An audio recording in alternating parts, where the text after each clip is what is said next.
Hello, everyone. This is Maribel. Morning, President Batcher. Sorry to join a little late. Neil, can you remind us if we're going to be recording this morning?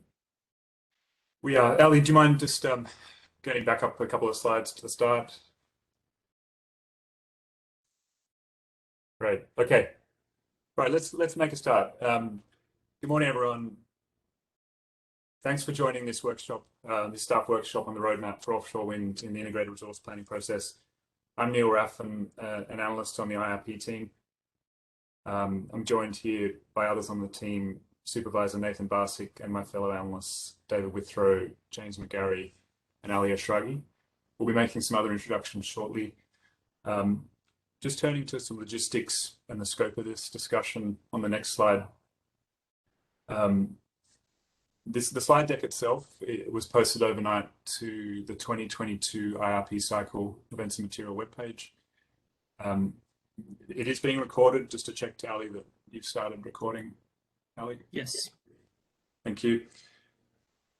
And just to focus on this, the objective here, broad topics involved, but the purpose here is to really further develop understanding of the role of the CPUC's integrated resource planning process in relation to California offshore wind development. There is an IRP focus to this. We do note that offshore wind relates to other parts of the CPUC's jurisdiction, including secret permitting of transmission and the renewable portfolio standard and resource adequacy programs. But those are not a focus today. We will touch on those a little. What is out of scope? We've got to take care with deliberative matters which were raised in the preferred system plan ruling that was released in August, and which is likely the subject of a proposed decision coming up for the Commission. So those two topics are listed here on this slide, being what is the exact composition of the transmission planning process, TPP, base case portfolio for next year's TPP, and the future of the transmission deliverability rights associated with Diablo Canyon Power Plant. Okay, now a moment on just how to make comments and questions during this workshop. We certainly invite comments and questions that are really further the aim of the workshop. There will be about, I think, 4 opportunities during the agenda to raise those. How to do it? So all attendees are muted currently. So to make a question or comment, please raise your hand virtually through the WebEx function. And then the WebEx host, my colleague Ali, will unmute you. And you can go ahead and make your comment or question. And then please do lower your hand afterwards so that we know that the question or comment's been made. If you only have phone access, you can do the same thing by pressing *3. Same thing, raising and lowering *3. If you're not able to make a comment or question, using audio verbally, you could put it in the chat, but that's not our preference. We do want this to be more of an interactive workshop in that sense. So we want to prioritize raising the hands, and then remind it to lower them when you're done. Okay, and then on the next slide, I'll just emphasize, the purpose here is to develop common understanding between planners such as CPUC staff and stakeholders regarding how the IRP process and then the overall timeline for offshore wind coming online in California interact. We don't develop a roadmap and hold like a resource-focused workshop like this for normally in IRP, but we're here today because offshore wind is a highly complex resource type, considering its unusually large scale compared to other resource types and its relative immaturity at this point. And then also noting that the federal siting process for offshore wind necessitates parallel activity by state agencies. So there are a couple of reasons why offshore wind in particular is unique. And so then just looking at this agenda, it's oriented around developing understanding of the timelines within the roadmap for offshore wind. you can see the timings are weighted towards topics which are not so familiar to IRP staff and stakeholders, and that's intentional. It's not a one-way presentation from staff. We're seeking to learn how the process that we're the custodians of, IRP, should interact with the prospect of offshore wind in development in California. So you'll hear a bit about the 1.7 gigawatts of offshore wind that's online by 2032, and how that was found to be the optimal amount and timing in that proposed preferred system plan ruling that I mentioned earlier. But we'll also cover the main work streams needed to bring offshore wind online in California beyond those relating to the IRP planning track. And then we'll conclude with some considerations for the IRP procurement track. Okay, so I'm now going to invite opening remarks from Molly Sturkle and the commissioners who are in attendance today. Molly is a program manager in Energy Division. She's currently focused on some reliability, but she continues to be the Energy Division management lead on offshore wind. So over to you. Thanks, Molly. Thank you very much. Neil has asked me to help introduce the commissioner opening remarks section of today's agenda, and we're lucky to be joined by 5 commissioners from our energy agencies, 4 from our agency alone. I think we could actually take down the screen for just a moment, and just so that we can see people when they make remarks a little bit bigger. But as Neil mentioned, I've been a big fan of offshore wind for a long time. I even have it as my Zoom background here. So I'm delighted to participate today.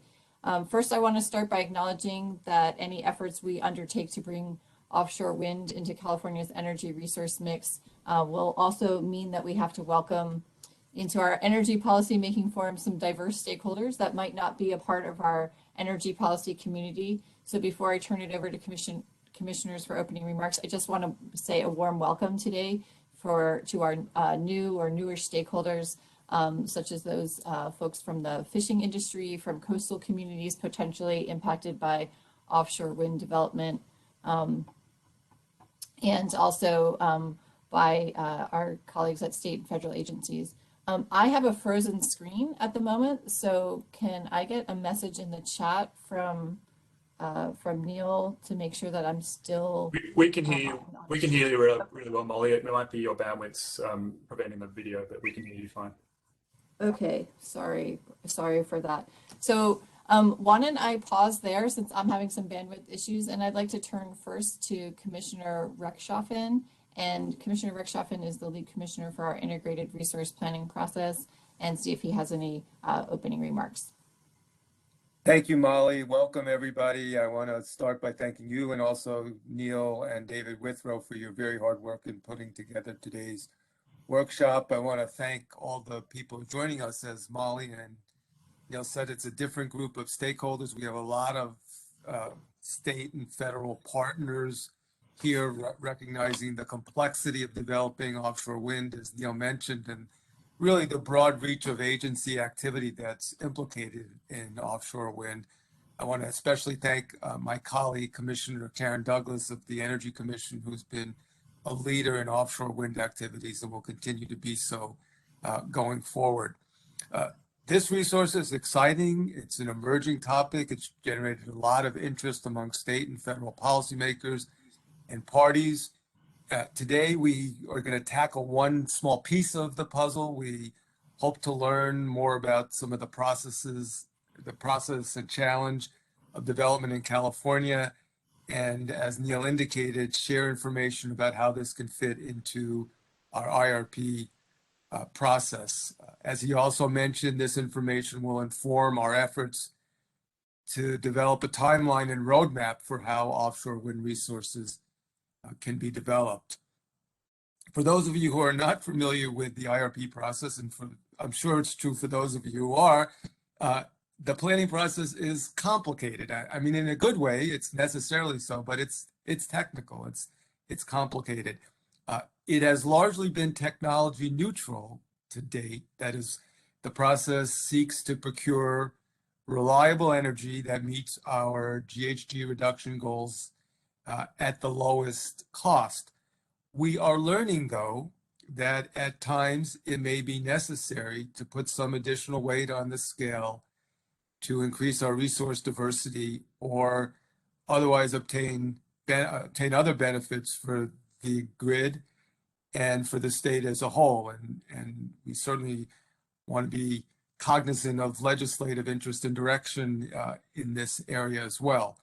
We know that offshore wind offers great potential benefits to the economy and to the environment. We also know that they're very sensitive resources, tribal resources, and livelihoods that need to be protected as we develop this resource. I, for one, strongly believe that offshore wind energy will be critical for California to reach our long-term zero carbon electricity goals, but there are a lot of unknowns. We don't know how much we need. We don't know how much is feasible, when it can come online. And of course, there's all key implementation questions. So there are lots of questions to answer, and it'll be very exciting to work this out over the coming years and months. With that, I look forward to today's discussion. Thank you very much, Commissioner. And at this point, I'd like to ask the other CPUC commissioners if they can make some opening remarks. And then I also do want to make sure to invite Commissioner Douglas from the CEC as well. So Commissioner Boucher, if you're interested in making opening remarks, we're welcome to have them now. Thanks so much, Molly, and Cliff summed things up beautifully, as have you and Neil. I'm excited to hear the information that's going to be transmitted today, and in that I'm in my last literally few days here at the CPUC, I will be watching closely from the sidelines as to how all this develops in the coming years.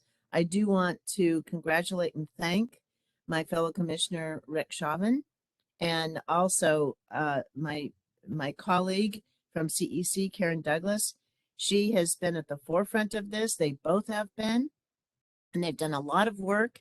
And like you, big supporters, Molly. And I've been most appreciative of all the hard work that the CEC did in not only in securing negotiations with the Department of Defense, but staying in the forefront of offshore wind with the new Biden administration. It has been absolutely fantastic for the state of California. So thank you all, and Cliff, thank you for all your hard work within the IRP.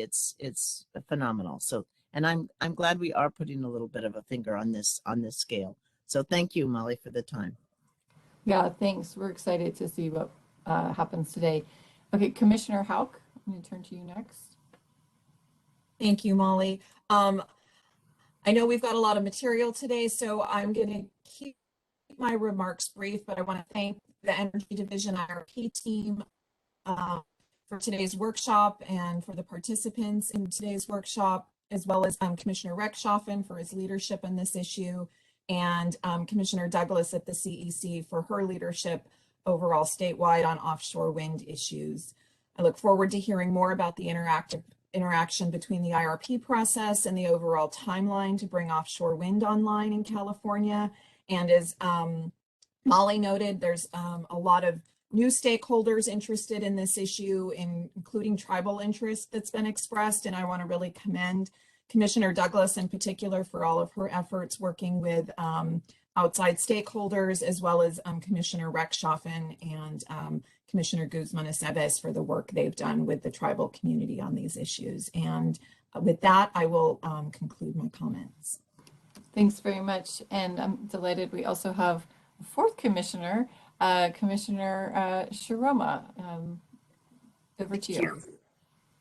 Thank you, Molly. Good morning, everyone.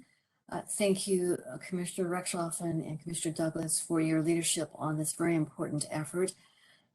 Thank you to the Energy Division team who are conducting this workshop today. Offshore wind is a new resource opportunity in California, and I look forward to hearing the discussions today about the potential roadmaps for including offshore wind as a key component in our energy portfolio. Thank you. Thank you. And now I'd like to warmly welcome to the virtual dais Commissioner Karen Douglas from the Energy Commission. Thank you, Molly. And I wanted to just express my appreciation first to Commissioner Rechtschaffen for the invitation to be here today, but also to all of my PUC colleagues. Your interest in this issue is really important, and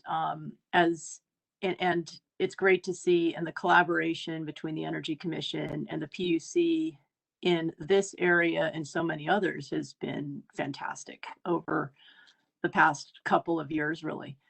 And I wanted to just say briefly, a number of you alluded to this. Offshore wind is a different kind of opportunity for California.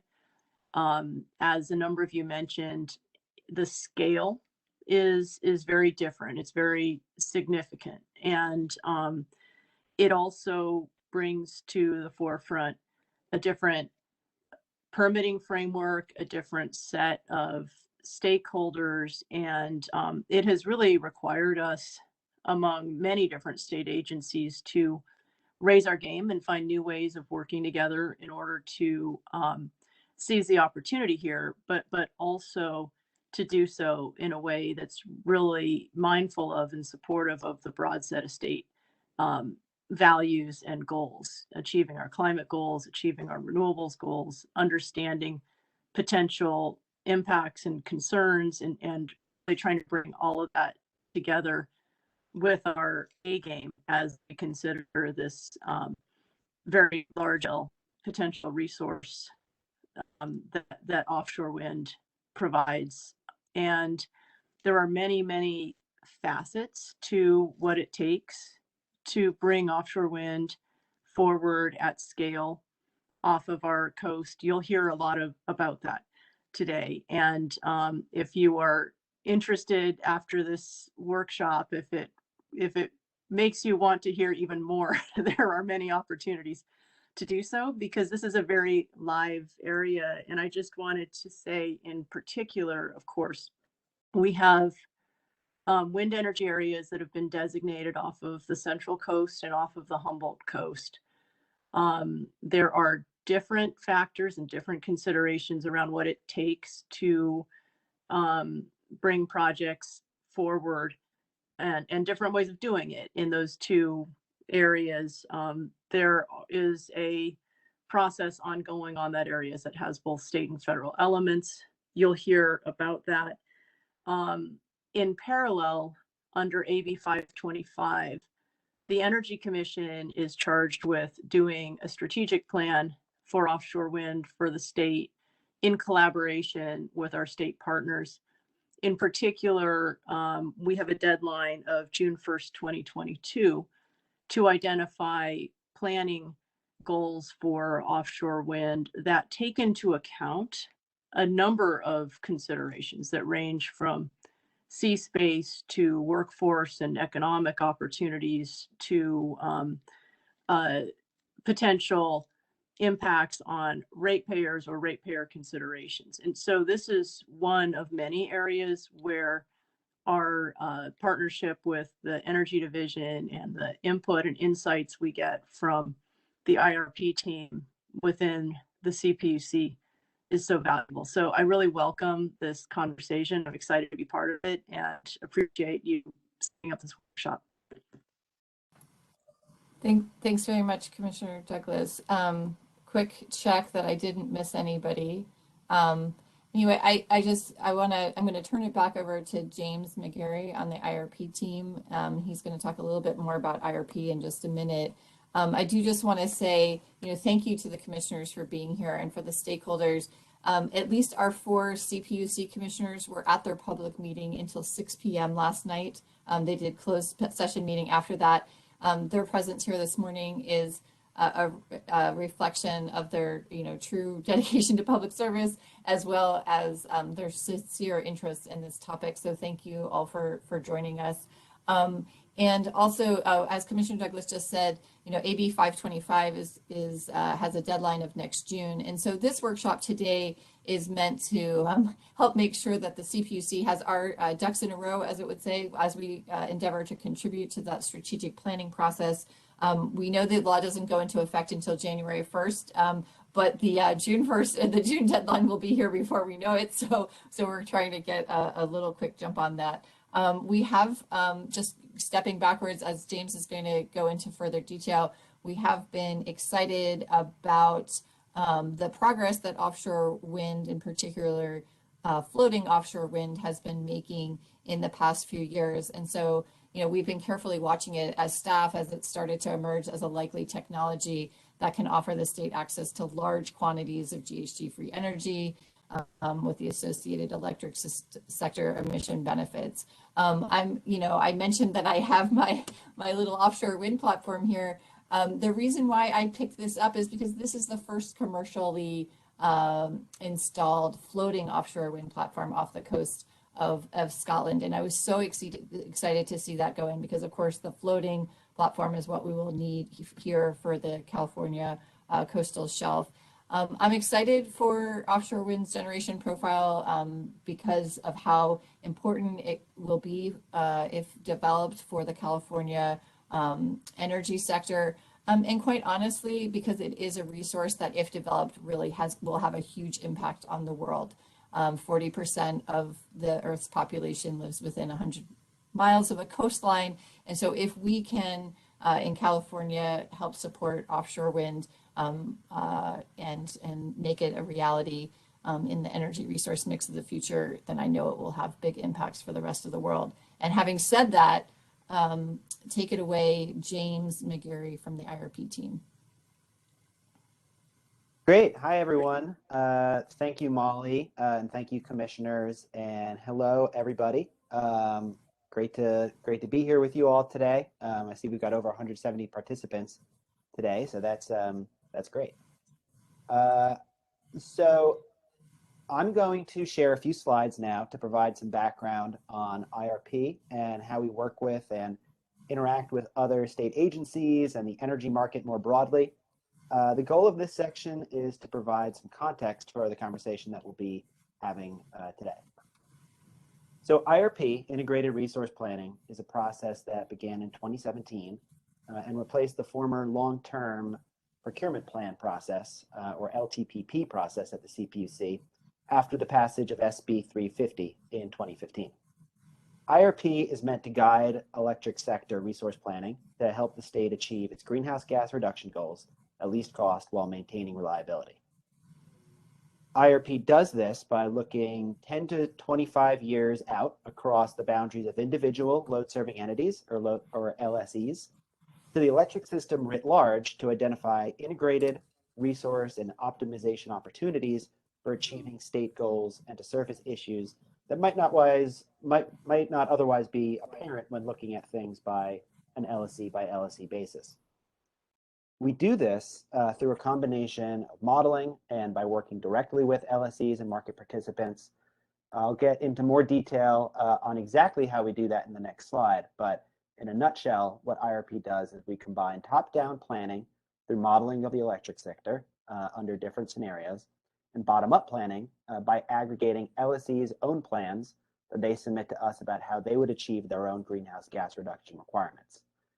In this way, we seek to guide electric sector planning based on what our models say is the least cost way of achieving state goals, but also informed heavily by what actual entities who are out there in the market buying power are telling us about their priorities and where the market is headed. The current IRP cycle that we're currently in, but are in the process of wrapping up, is guided by the state's SB 32 goal of reducing economy-wide greenhouse gas emissions 40% by 2030, as well as deeper mid-century decarbonization goals, such as SB 100.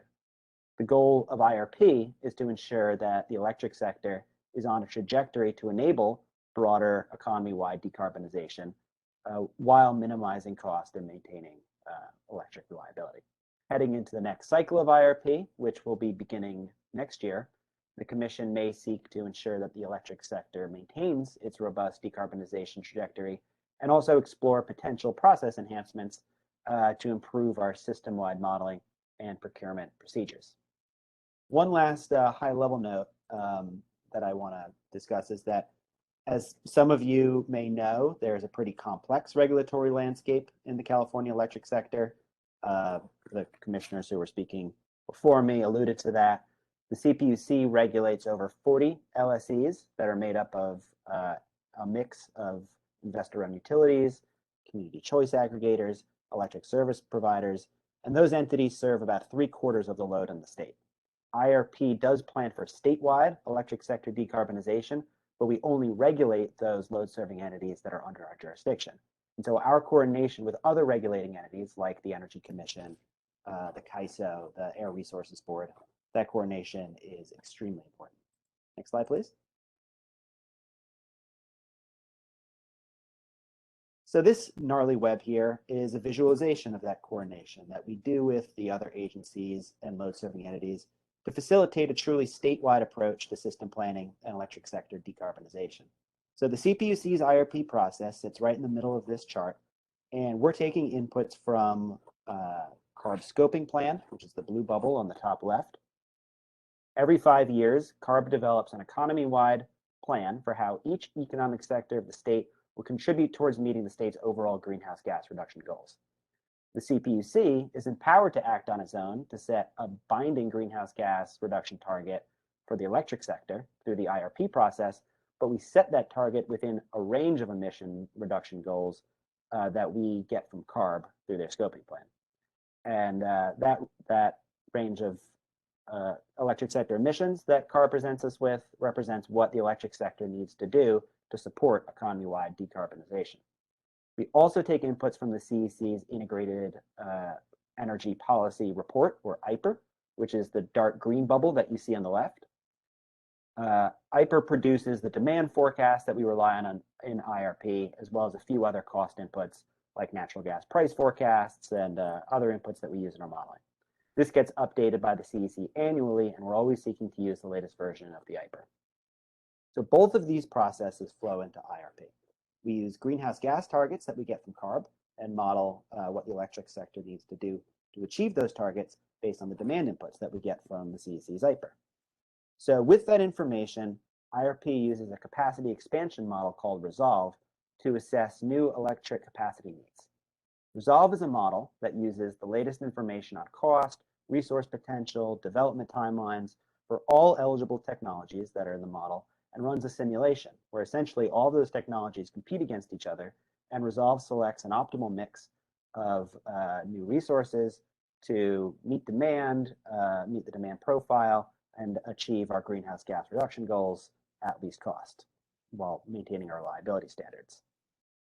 We also validate the reliability of that portfolio using a production cost model called SERVM. So this is the point in our process where IRP might identify through modeling if offshore wind, for example, is part of an optimal electricity mix. And if so, how much offshore wind might be optimal and where it might be located. And we have actually found through successive rounds of modeling, increasing amounts of offshore wind have been getting selected due in no small part to the price decreases that we've seen.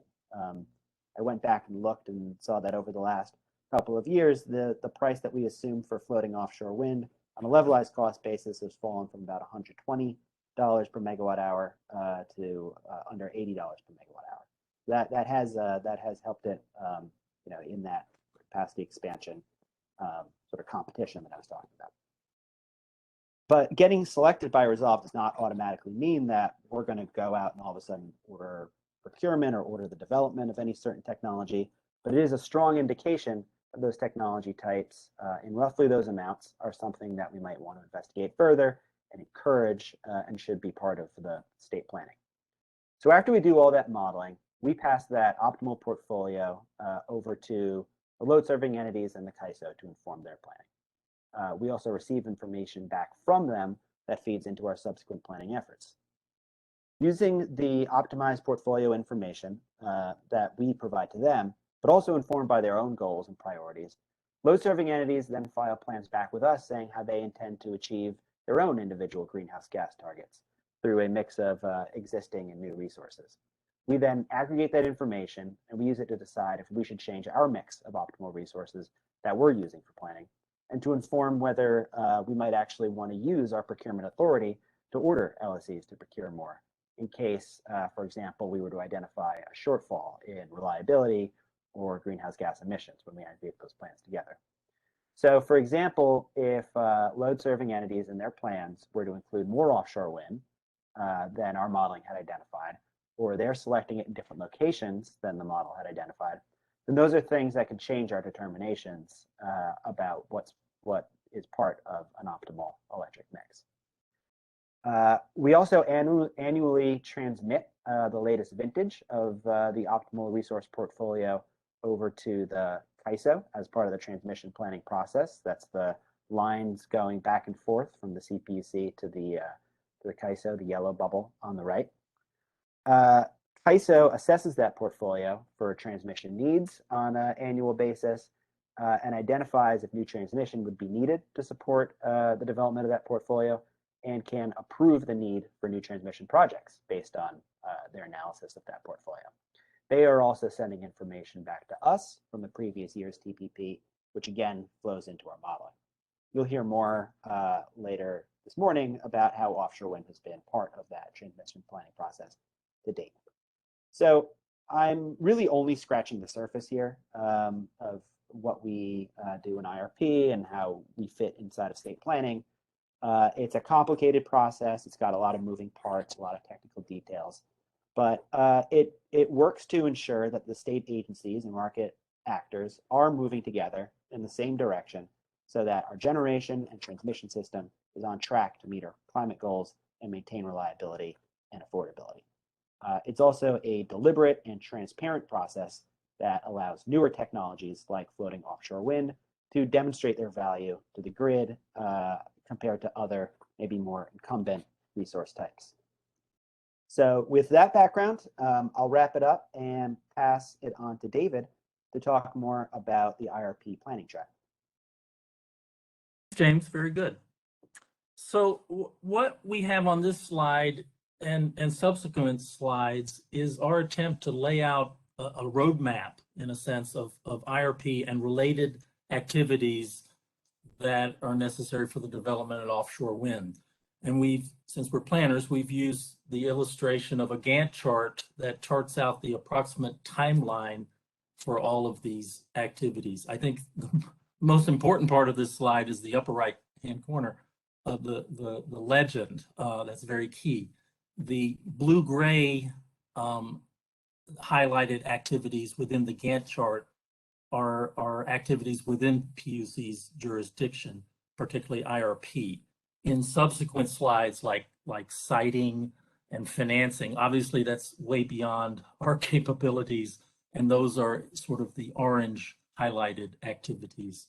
So this is what you'll see in the next few slides in this presentation is our best estimate, our initial estimates. It helps us in planning and procurement activities, but as Neil said at the start, we welcome a lot of input, whether the timeline and other activities is accurate and how we might improve it a little bit.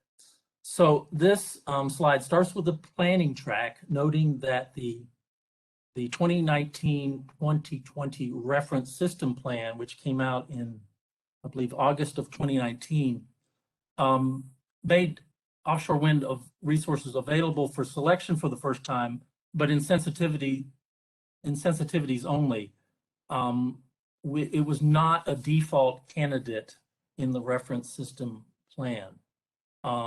We have made efforts last year to improve our assumptions for offshore wind. We collaborated with BOEM and engaged with NREL's cost study. It was the focus of a similar webinar, I think, in August of last year, which is also posted on the PUC website. And there's a very good NREL report on that.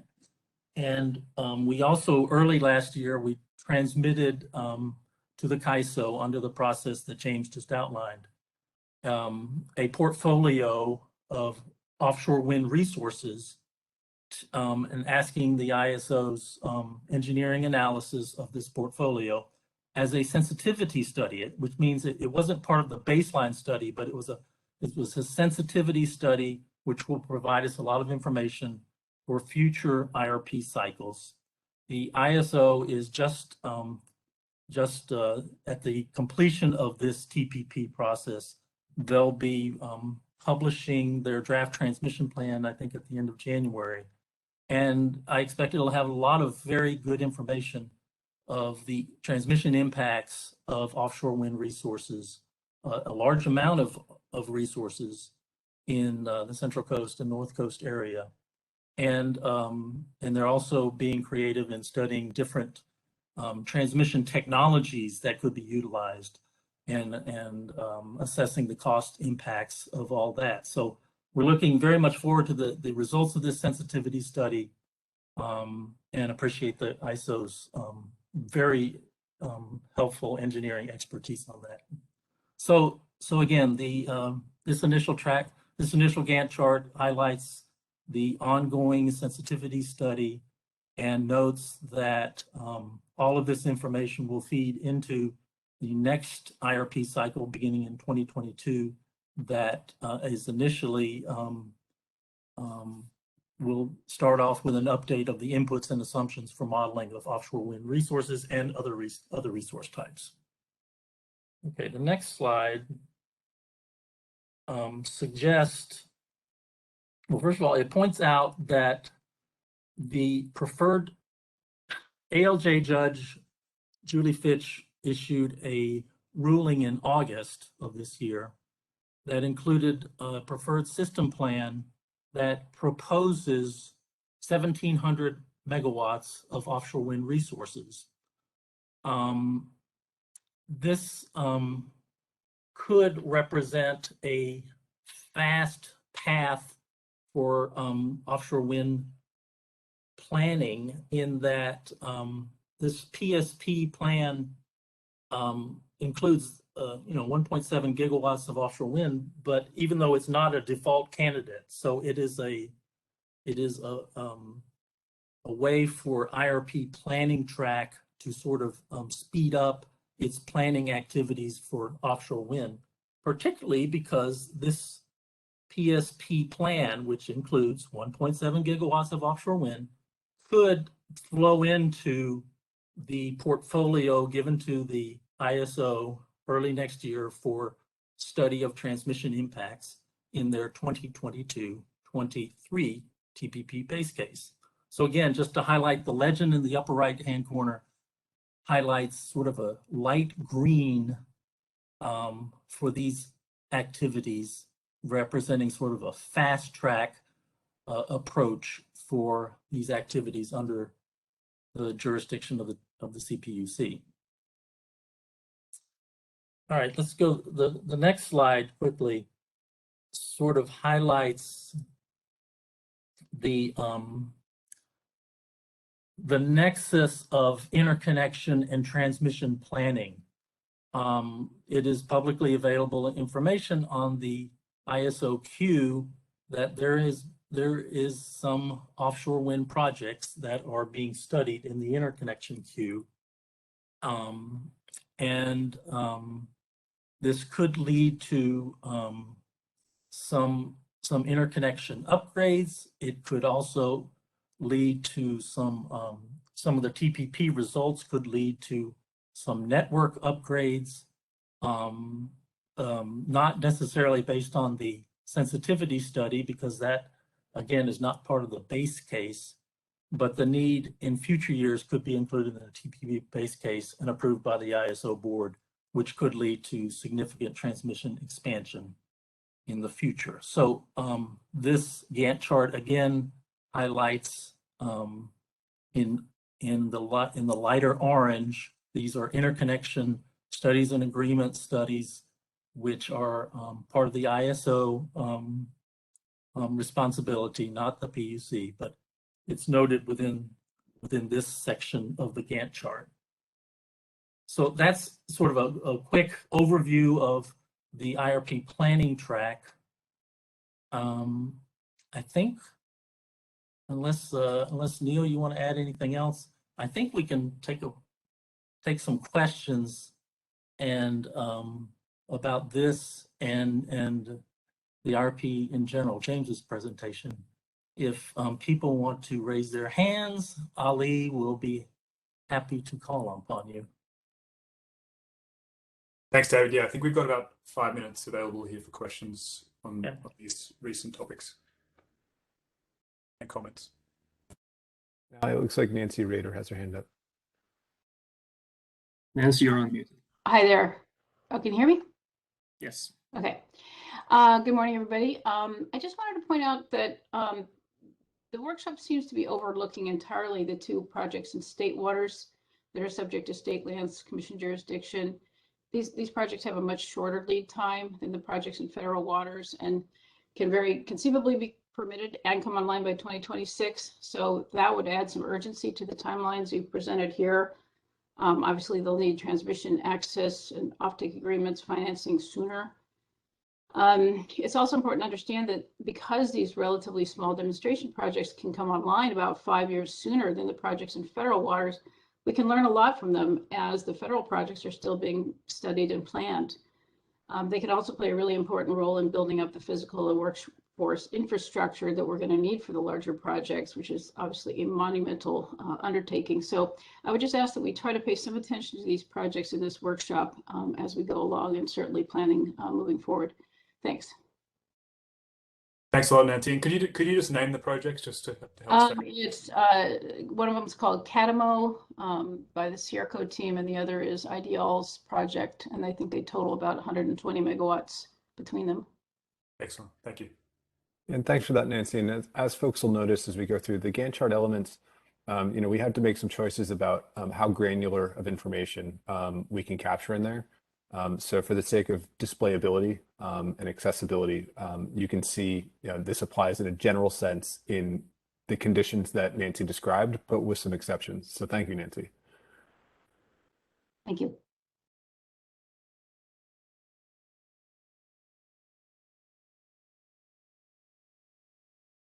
Steve, you're muted. Hi, can you hear me? Yes. Yeah, Steve Greenleaf, Brookfield Renewable. One quick clarifying question, and by the way, thank you for the presentation. Excellent. Nice job, David and everybody. Just with respect to the, as far as permitting and actually the study of the subsea cables that would necessarily have to be put in place to get the offshore wind connected to land-based transmission, just from a permitting perspective, does that fall within the CPUC, or does it implicate or involve also the Coastal Commission? Just a general question there, and how that fits into this and the study process in general. Thanks, Steve. I think let's pick that up in our siting and permitting discussion shortly. If it doesn't address your question there, let's circle back. Okay, excellent. Thank you, Neil.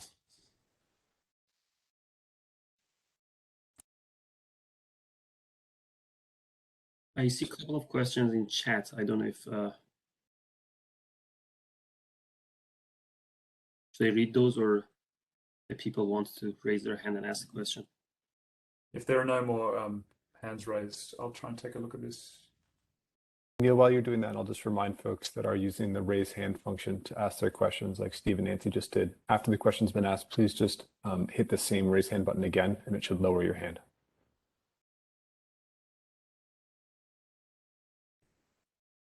Yeah, thanks. I think the comment in the chat is a reference to a good resource regarding this commission. Neil, there's another question. I think they sent it to me. Could you explain more where the cluster numbers come from? Yeah, that's from the CAISO interconnection queue. So that's on the CAISO website. The clusters refer to their sort of annual call for interest in the interconnection queue. So yeah, that's where to find that information.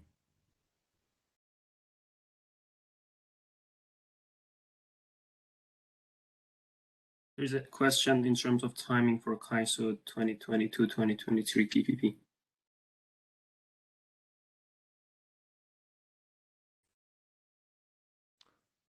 Well, hard to say what to respond, but just that annually the CPC, as David explains, transmits portfolios for study by the CAISO.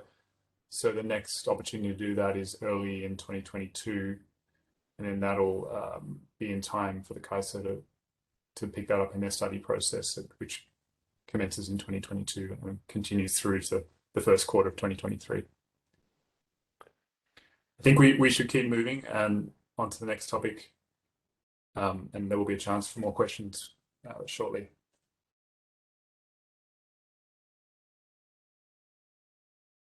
Okay, so a couple of slides here I'll just walk through quickly to set the scene for our first panel discussion on siting, permitting, financing, engineering, procurement, construction. But these slides have been developed with help from industry and state agencies, and we tried to give a simple overview of the main steps here. Main observations to me on the siting and permitting front are the sequencing of activities you can see here. And noting that the durations are clearly dependent on a number of assumptions. So just calling out some preparation going on currently for the BOEM leasing process, which is expected to be conducted in Q3 next year. And then after that, the awarded lessees would be preparing their construction operation plan. And then that leads into the federal and state environmental impact assessment processes. Assumed here that those can be conducted in parallel. And just noting that really all of these activities shown here would be, well, it's assumed here that they could all be conducted concurrently for the awarded leases off Morro Bay and Humboldt. So then looking at financing, we've consulted with offshore wind industry folks, and on the next slide we've got basically staff's understanding of the preconditions for achieving tax equity and debt financing. Ali, if you could just switch to the next slide. And basically these preconditions are consistent with staff's experience monitoring development of other generation resource types. But with some unique features to offshore wind, such as those associated with port operations. In summary, lenders are going to need to see key contracts signed and all permits in place before they commit capital.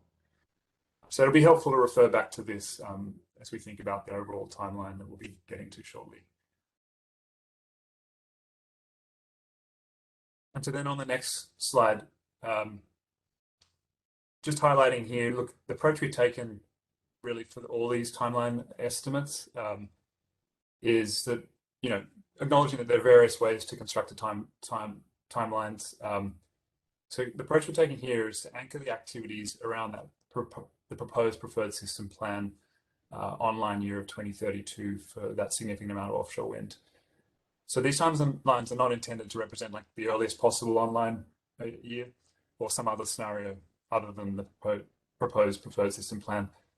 So this just gives us a starting point for discussion purposes. And so just quickly walking through the main activities here, we've got the investment tax credit safe harbor deadline called out here. More on that later, but just noting that that is a key offshore wind assumption within the proposed preferred system plan, was that the ITC would be available for projects coming online all the way through 2035. And we also note that there's the possibility of new investment tax credits in the Build Back Better legislation. So this then timeline shows lenders due diligence starting once a project is fully permitted, among other preconditionings, and that then the financing investment decision could be made around the time of that due diligence completing the same year. And we assume here that these financing steps are prerequisites to the front-end engineering, the detailed design, the component procurement, and finally construction. So putting that all together, we turn to our next slide and our panelists. So this slide mainly repeats what was in the earlier content that's on the one page. And so now turning to our panelists, sorry, still remaining on that slide. This just sets the stage for the panelists discussion. So we're fortunate to be joined here by representatives from federal and state agencies and industry. I'll just quickly introduce the group. We've got Nessie Sumay, Chief Renewable Energy Section, Bureau of Ocean Energy Management, BOEM Pacific Region. We've got Eli Harland, Advisor to CPUC Commissioner Douglas, who spoke earlier. Retta De Mesa, who's on the staff of the Energy Commission's Land Use Planning Office. Adam Stern, Executive Director of Offshore Wind California. Whitney Fior, Offshore Wind Lead, SWCA Environmental Consultants. Danielle Mills, Director, American Clean Power California. And she's joined by her colleague Varna Seaman, who's the Offshore Wind Program Director at American Clean Power California. So thanks very much for joining and welcome to our panelists. Just to start with, so we're gonna have a quick panel discussion and then give audience a chance to ask questions of panelists. Let's go back up 3 slides to siting and permitting and put a question to Nessie, Eli, and Whitney. So from each of your perspectives, looking at this slide, are these indeed the key steps for siting and permitting? Please could you walk through what you see as the key steps and their sequencing from your perspective? So starting with Nessie, please. Great, thank you, Neil. Can you hear me? Yes, thanks. So I don't know if it's useful to, because we do have a different set of stakeholders here, you just maybe a quick thing on who BOEM is. BOEM is the bureau that is charged within the Department of Interior to provide and manage the OCS energy and mineral resources on federal waters. And so that is from 3 miles offshore to the 200 nautical miles. And so you can see the transmission to shore will traverse state waters and need state permitting. BOEM and the state have been in close coordination since the beginning of offshore wind planning in California. And going forward, BOEM will continue with that close collaboration with the state. And maybe just quickly too, that I think most of you have seen that Secretary of Interior Deb Haaland outlined a path forward for future offshore wind leasing to meet the administration's goal to deploy 30 gigawatts of offshore wind by 2030, and the Pacific region is contributing to that plan. And California is planned to have an auction by the fall of 2022, as Neil has shown on the slide. To like the few steps, and sorry to add the federal complication to the already complex issue of resource planning in the state. But as Neil requested, maybe some highlights of like the steps in the BOEM process. The issuance of leases and the subsequent review of energy development activities under OCS is a staged decision-making process. So leases are issued on a competitive basis unless BOEM determines that there is no competitive interest. So basically we plan and engage with the state, tribal and other federal governments and key stakeholders to determine potential areas for leasing, and we award leases through an auction process. Just to remind everyone that the lease provides the lessee just site control, and I think that's one of the items listed on the financing requirements, but it does not authorize construction. It only provides the lessees the right to submit plans, to do additional site characterization and assessments for them to develop what we call a construction and operations plan, or a COP. I think that's also indicated on the chart. So that is when we receive the COP, that's the project that the lessee wants to construct on the lease, and the COP is submitted to BOEM for approval before any construction can begin. Neil also has show the environmental review that we go through. BOEM's decisions are supported by reviews under the National Environmental Policy Act. And so that NEPA review occurs twice in the process. First is prior to the issuance of a lease when a wind energy area has been identified. That is also shown on the timeline. BOEM typically prepares an environmental assessment under NEPA for this first review. And then the second review under NEPA is the analysis of project after a construction and operations plan is received. And this is where BOEM will have the information on the project configuration, the layout, method of construction, operations, and other information. So in this phase, typically BOEM has prepared an environmental impact statement under NEPA. And maybe just also a little bit about where we are in California. Offshore wind planning is happening in 2 regions. On the North Coast, offshore Eureka, and on the Central Coast, offshore Morro Bay. These areas were identified in close coordination with our California agency partners, that was led by Commissioner Karen Douglas of the California Energy Commission after a very extensive stakeholder engagement process. And Eli might want to speak more about those activities. So in California, we are currently in the first NEPA process, and that's going to be followed. I think that's in that first part of the Gantt chart by a proposed sale notice. And that is where we identify the areas for lease, discuss the proposed auction mechanism, potential lease stipulations. And so that proposed sale notice goes out for public review before a final sale notice is issued, and then an auction. And as I said, all of that we expect will happen for an auction in California by the fall of 2022. And then once there's a lease, the timeline for project approvals for construction will be really driven by the lessees. The lessees will have to determine what additional site characterization and assessments they would need to do to prepare a COP. As part of our studies program, BOEM has tried to do studies to help that process. For instance, we deployed LiDAR buoys in the North and Central Coast to get better wind resource data. So we're hoping that the COP reviews for the California projects will have the benefit and experience also gained from COP submitted on the East Coast. And so I think going forward, the timeline can potentially stay on track if we get COPs that are very responsive to BOEM's data needs, and there's going to be a better chance for a more efficient and streamlined environmental review to keep the deployment of offshore wind on track, as shown in Neil's slide. So I hope that provided an information and clarification to confirm that what Neil has on the chart is consistent with at least the permitting side. So happy to add and discuss more. Thanks. Thanks a lot, Nessie. Yeah, you've totally emphasized that there's a lot more to these rows than is self-evident. And now, can I just ask Eli, how are you seeing things, particularly from a state perspective? Yeah, hey, and good morning, Neil and everybody else. Eli Harland, as Neil introduced me, I work for the California Energy Commission, and I'm an advisor to Commissioner Douglas, and I'll kind of respond to that question by building off a bit of some of the comments that the commissioner made in her remarks this morning, and then Nessie's responses. So as Nessie noted, the state has been working with BOEM in this process, and since about 2016, 2017 on outreach and data and information gathering.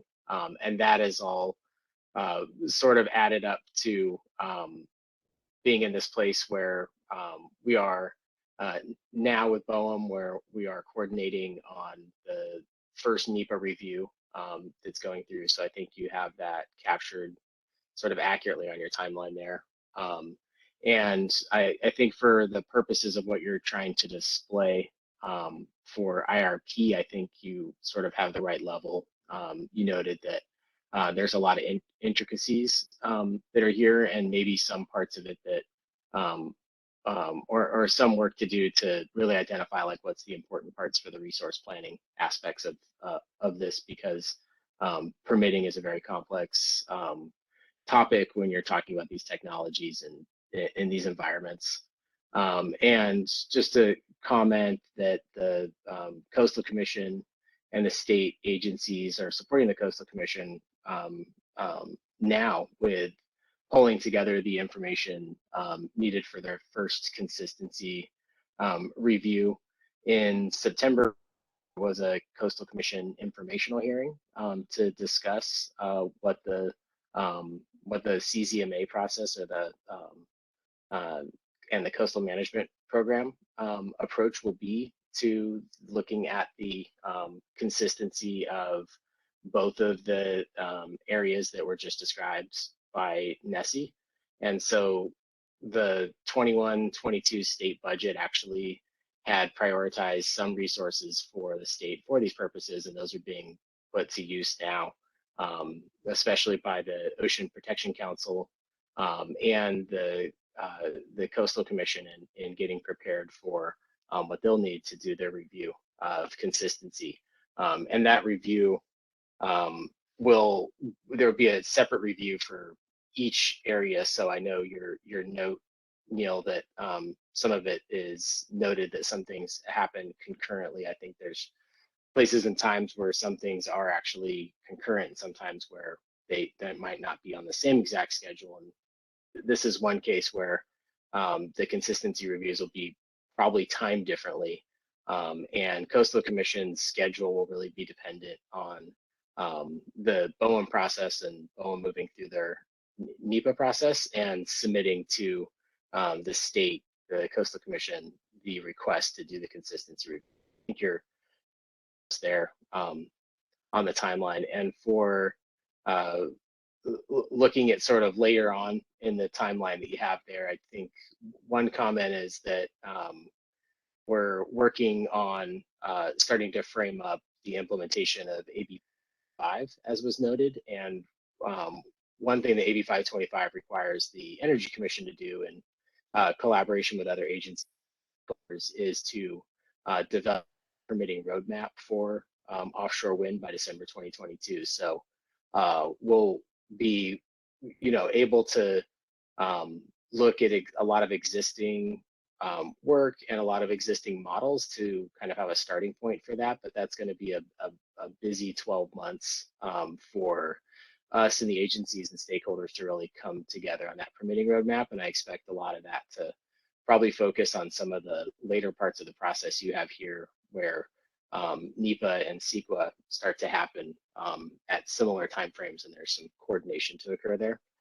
So that's just kind of a comment on your timeline. And PUC will be engaged, and I think that's a great place for you all to be able to identify how that can influence the IRP. And then I think just one last comment is just that we've worked with the public and stakeholders on offshore wind, like I said, since 2017 or so, and engagement with stakeholders is a really important part of the siting and permitting process. So looking at the timeline and thinking through things that are critical to keep things on schedule, in addition to the coordination across the agencies, the transparency and the stakeholder engagement. So whether that's with specifically with environmental groups or the fishing industry, other ocean users, I think that part's important too. So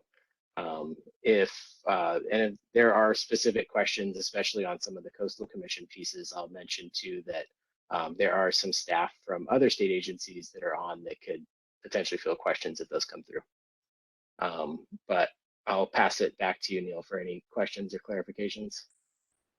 No, that was great. Thanks, Eli. I think, yeah, like as you say, and as Molly said earlier, CPUC and staff are ready to engage on AB 525 and look for the outputs from that to inform IRP. And just your last comment there, I think also just highlights that we've got a very timeline-centered perspective on things in this workshop today, but there's quality and there's cost and transparency. It's not all about timeline. So thanks for highlighting that. And then Whitney, from your experience supporting industry with preparing for permitting or conducting permitting, how do you see things? Well, thank you. And thank you everyone for joining this call and having me on the panel. I think the first thing is industry really, what Nessie said about depending on the lessee, once they get site control, how fast this timeline moves is a really important thing to note. I know industry, from speaking with them and working for them, is really keen to move as fast as possible, but also to be cognizant that they need to meet BOEM's regulations and guidance when it comes to preparation of the COP, which includes the geophysical and geotechnical surveys, marine mammals, commercial fisheries, and understanding economic impacts and all of those things. So there's a host of things that industry is aware that needs to be done on their part in order for that COP to be submitted to BOEM, but also in California to the state agencies and meets state guidance and regulations. So it's adequate for the state to analyze impacts as well and feel comfortable that they can do a CEQA document and issue permits down the line. So, you know, from an industry perspective, as soon as that lease is executed, developers will be working very fast to get the geophysical and geotechnical tender ready so that they can engage and deploy a contractor to go out and do the seafloor surveys, getting on board the contractors that need to prepare the construction and operation plan, that do the analyses. So, you know, from an industry perspective, one of the really important things about this timeline, and that's why this IRP workshop is so important, is that they will be very keen to see a reliable timeline for being able to sell the power, right? So that's really an important factor because they need to know that this investment will get them to a place that once there are spinning turbines, there's somewhere for the power to go. So, you know, from industry's perspective, they're willing to work with and have been working with both ACP and OWC, have met, you know, many times with state agencies, are conducting their own outreach with environmental organizations and commercial fishers. A lot of the developers are doing that so that we can do whatever is possible to help both the state and the feds, you know, meet these timelines and make sure that we're doing our part as well. And I can pause there. Thanks, Whitney. Yeah, appreciate you calling out the significance of visibility of offtake, which we'll be getting to in the procurement track portion. Okay, I think, so like we've heard a few of the complexities and challenges here. A question for Eli is this something we can learn from past state experience that you know can help the process here, looking for offshore wind? Sure, I could take that really fast, Neil. And yeah, I think so. I mean, from a renewable energy perspective, the state has in the past planned for new generation and transmission at sort of different scales. Some of the more specific geographic areas that the state has looked at are in the desert and as well as the southern San Joaquin Valley. So those were more of a planning process, but I think it's hard to kind of separate the planning and the permitting specifically. So I think there is some experience from a planning perspective.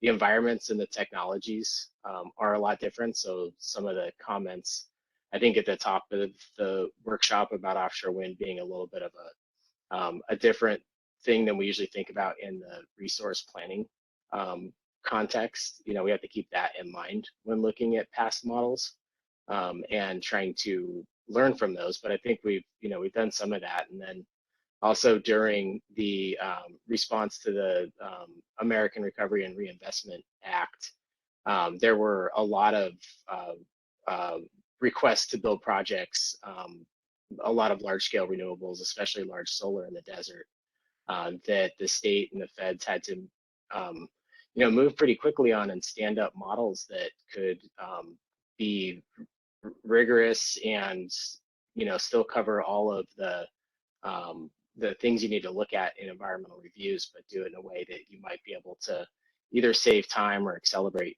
in some places. Could be places to also look at for past models. And there's also models of development in the marine environment as well that involve the multiple sort of agency approach and the CEQA and NEPA angles. And so there are places there where some of the state agencies that are working together on offshore wind, we started to look at as well. And I think bringing those together with some of the work that we've also seen some of our stakeholders produce, or even in stakeholder interactions, as well as some things that industry and BOEM have put together are good starting points for a discussion about how all those models kind of come together to give us a basis for moving into that permitting roadmap exercise in 525 next year. So I think that there are differences because of the technology and the environment, and I think there are examples of coordination and collaboration that we can look to bring forward in that conversation. Thanks for sharing your insights there, Eli. And I think we'll have a bit of time for other panelists to build on what Eli was envisaging there. I think now, just looking beyond siting and permitting, a question for Retta from the CEC. What other activities beyond siting and permitting do you think the IRP process should be aware of and monitoring? Hey, Neil, thanks for having me. Again, I'm Retta Mesa with the Energy Commission, and I think that's a great question. As Commissioner Douglas kind of alluded to in her opening remarks, there are many facets that are important to developing offshore wind here in California. And we have a number of parallel efforts going on outside of the project development process. For example, the development of ports and supply chain come to mind and are things that we're looking at closely here at the Energy Commission. As I'm sure many of us are aware, a number of our ports will require significant investments to upgrade and expand their facilities. And those are going to be large projects that will require significant lead time. So they're things that we really need to be planning for now. And we are taking actions early. For example, we're developing a grant with the Port of Humboldt for close to $11 million to support some of the technical analysis that would be required for those infrastructure improvements. Our state funding is also serving as match funding for a larger $55 million federal grant that the port has applied for, so that's exciting. And AB 525 also requires us to complete a ports assessment by December of 2022. So we're working in close coordination with the State Lands Commission and gearing up to do that. As part of that effort, we're also working with BOEM to do a ports inventory. That'll give us some good visibility into our existing infrastructure to understand our capabilities and constraints and to identify where additional investments may be needed. So there's a lot of work going on the ports effort on the port side that I think it's important for us to kind of keep our eye on. Another component that I mentioned previously is the development of a supply chain. Offshore wind developers need access to a sustainable and reliable supply chain. And we really need to be mindful to ensure that it's developed here locally so that we can maximize the economic opportunities that could come from the offshore wind industry. But again, that's going to take time to develop. So through AB 525, we'll be looking a little bit more closely at what's needed for supply chain development and thinking through the types of decisions that need to be made early on to set us up for success on that piece. So again, these aren't things that fit directly into the siting and permitting process, but as we think through the overall timeline of getting these projects up and running, we need to be sure that we're looking at all of the elements that are needed to make offshore wind successful. So those are just a couple of things that are top of mind for us at the Energy Commission, and I think are important for us all to be thinking through as we're developing the roadmap and thinking through the overall timeline for offshore wind. Thanks, Retta. And actually, yeah, we could turn to that overview slide a couple forward, Ali, where we've got a row item for ports, well, supply chain and infrastructure. Trying to get at what Retta's outlining there, including that AB 525 report being due next year. Okay, now just looking at the engineer and procurement construction part of this and turning to Danielle, or it may be Ivana, I'm not quite clear who's standing ready, but yeah, how does American Clean Power and your members see this EPC timeline and opportunities to accelerate it? Great, thanks, Neil, and thanks everybody for participating today. My name's Varner Seaman. I'm the Offshore Wind Program Director at ACP California.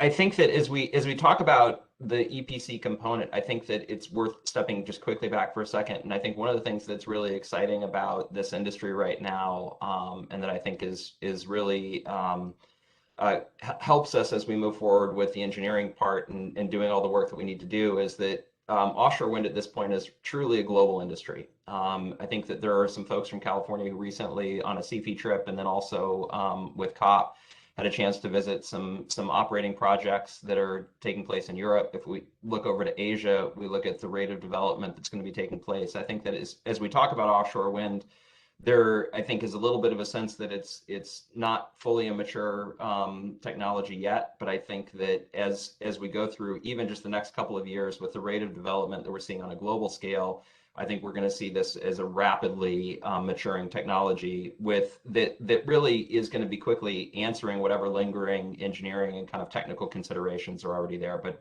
our sense is that this is a proven technology that is just going to be scaling up really quickly in the next few years with all the benefits that California is going to benefit from that. I think what Rita was talking about and what Eli were talking about in terms of getting to the question about how do we accelerate the development, I think are totally spot on from ACP's perspective. The thing about offshore wind is that port infrastructure is going to be extremely important to have figured out. I mean, our sense is that the scale of port infrastructure, we're going to need a strong operating port in Humboldt, and we're really excited about that work. In addition to that, we're supportive of efforts in the Central Coast to look at the development of port capacity there. And then we also have a sense that there's going to be some further down supply chain that isn't necessarily constrained by some of the height and deep sea areas where other ports can play a role in terms of building out the supply chain. But having that port infrastructure, having the workforce piece, and I know that the building trades and organized labor in the state are super engaged in terms of that workforce component and port development. We're excited to be working with those folks on getting that piece figured out. Looking at the transmission and getting that piece put together, and then also having the siting and permitting that we've been talking about coming together are really important, as well as strong messages from the state leadership, from the governor's office, lieutenant governor's office, to all the agencies that, already we think there's really strong collaboration that's taking place. We think the more we can continue to have that collaboration from state agencies so that we're moving all these pieces forward at the same time, give us the signals that are going to be important for making sure that we're moving forward with ports, transmission, offtake agreements, and then ultimately the turbine and the component orders that are going to be part of this.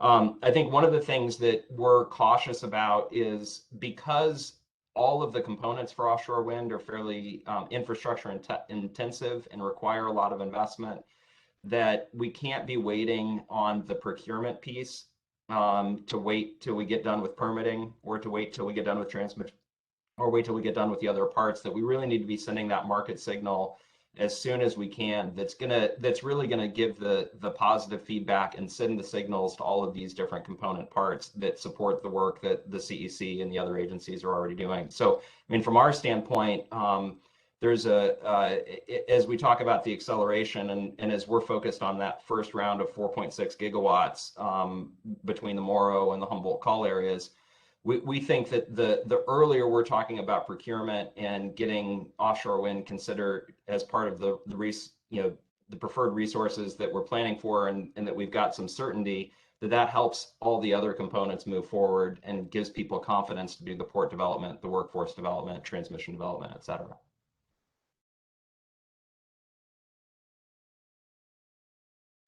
Thanks, Farah. Noted. And yeah, when we get to procurement track, let's absolutely think about earlier the better. And I think today is actually when we're talking about procurement possibilities, and recognizing that things can happen in parallel, even while siting permitting is running at full steam. Okay, so we've got 5 minutes for questions on these broad topics before we turn to procurement. So perhaps just as attendees are thinking about if I've got any comments or questions, we did have that earlier one from Steve from Brookfield about subsea cabling and the permitting for that. So perhaps one of the group could just take a chance to respond on that. And Ellie, I think we can just lower the presentation now so that how much can be more visible. Neil, can you repeat the question, please?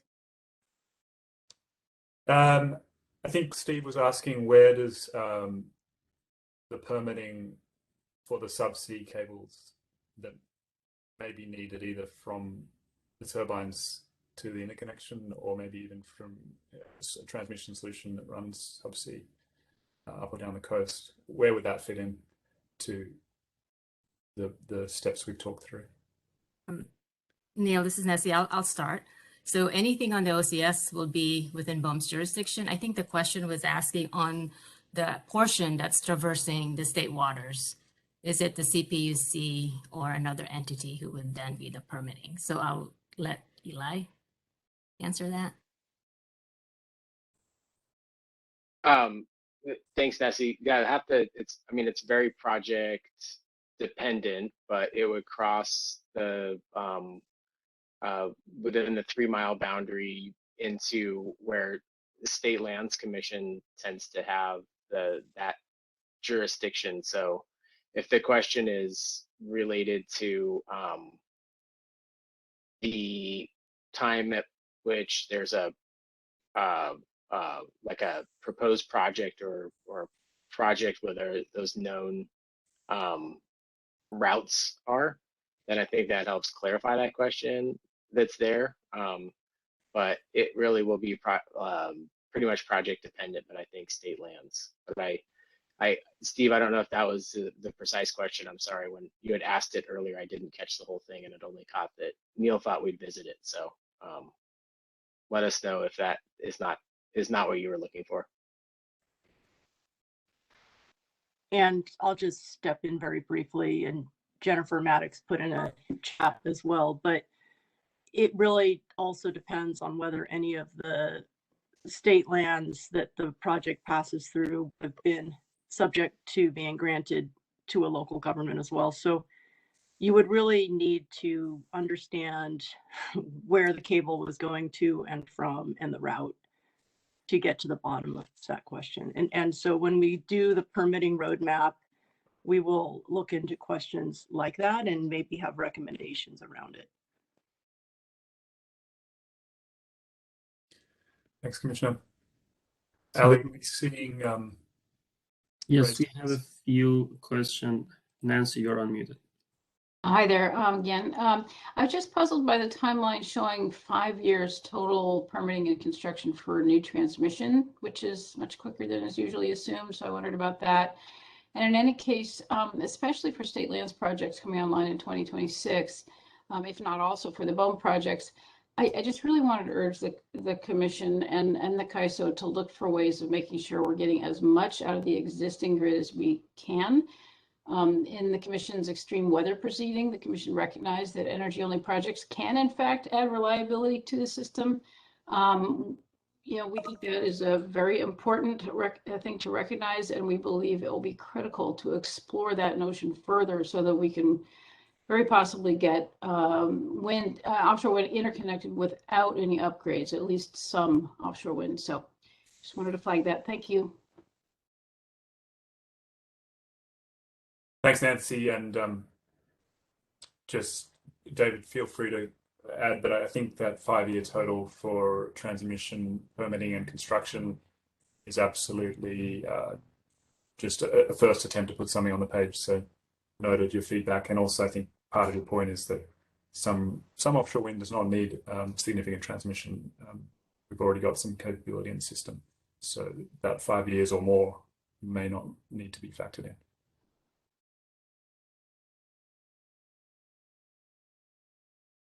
So we've also got a question from Steve Greenleaf. I don't know if this is a clarification from before. Steve, you're on mute. Yeah, thanks, Nathan. It is a clarification from before. Steve Greenleaf with Brookfield, and thank you, Commissioner Douglas and Eli, for answering that. It sounds like the answer to my question actually may be more complicated than I thought. I just, in the general context of transmission, I'm used to obviously the CPUC's direct authority with respect to issuing CPCNs. It sounds like, with respect to it, and just to provide further context, I know at BOEM's initial public meeting earlier this month, I think, there were a number of questions around issues related to the subsea cables coming onto the shore. And so my question simply was just trying to get at jurisdiction and kind of where those issues are going to be vetted. So, and I thought there was a reference to the Coastal Commission. So it really is specifically as far as CPCN or its equivalent, is it the CPUC issuing that, or is it the Coastal Commission, or, and it appears maybe state land? So I don't know if that helps, but that was kind of the context and the kind of the specific question I was going after. Okay, thanks, Steve. I think Commissioner Douglas highlighted that AB 525's requirement for the permitting roadmap. Would certainly dig into this. Welcome any other input from panelists now. Neil, if I could just add that, so when the cable does make landfall, as Jennifer said, or in her chat, and as Commissioner Douglas said, if it crosses through tidelands that are under the jurisdiction of State Lands Commission, they will permit it. If it crosses over under tidelands that are a local jurisdiction, it will be the lowest jurisdiction, which could be, like Jennifer's saying, there aren't any grants in Humboldt, but offshore Morro Bay, there are grants. So that would be likely the city of Morro Bay if you come through there.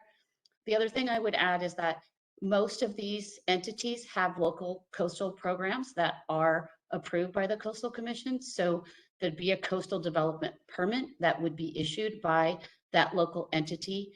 The Coastal Commission would still be responsible, though, for the coastal certification. So under CZMA, they would do a certification for the project, and it is appealable to them. The LCP, the local coastal program decision, is appealable to the Coastal Commission as well. So it's pretty convoluted, but regardless, the Coastal Commission would be involved in that piece, in the landfall piece, plus the parts that go all the way out to the lease area, because there are, they have jurisdiction, if you will, or enforceable policies that would have to respond to activities that could affect the coastal zone, even if they're 20 miles offshore.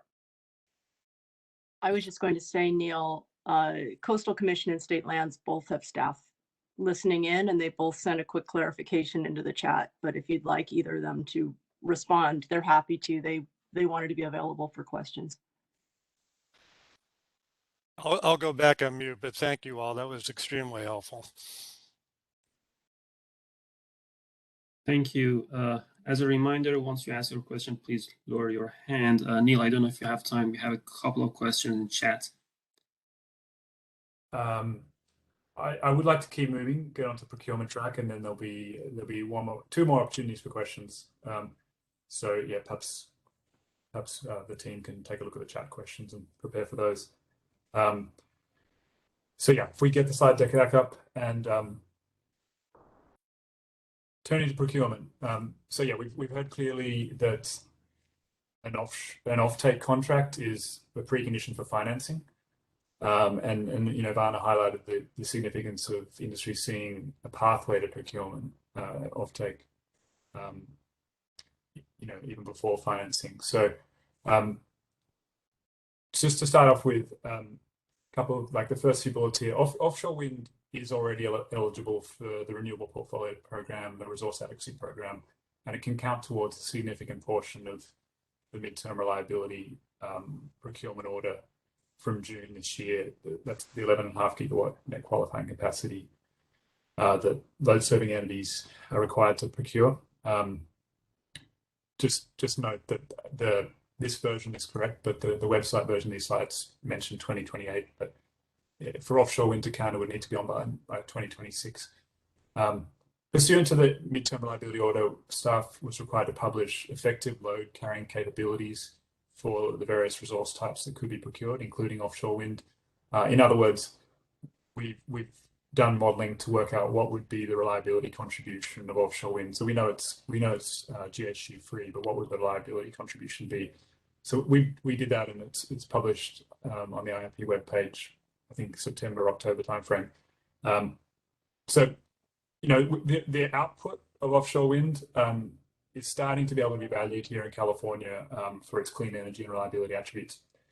However, CPC staff can see that these existing programs and orders are just not going to be enough to attract financing of offshore wind at scale. That's quite clear to us. So that's partly why we're here today, and I think, you know, so looking beyond the midterm reliability order D21-06035, we're sort of seeing three key steps to progress offshore wind oriented procurement at the Commission.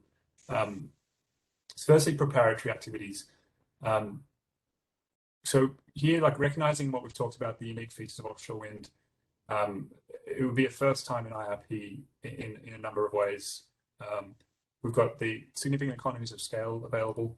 So it's not straightforward matter as to which entities would actually contract the output of these offshore wind farms.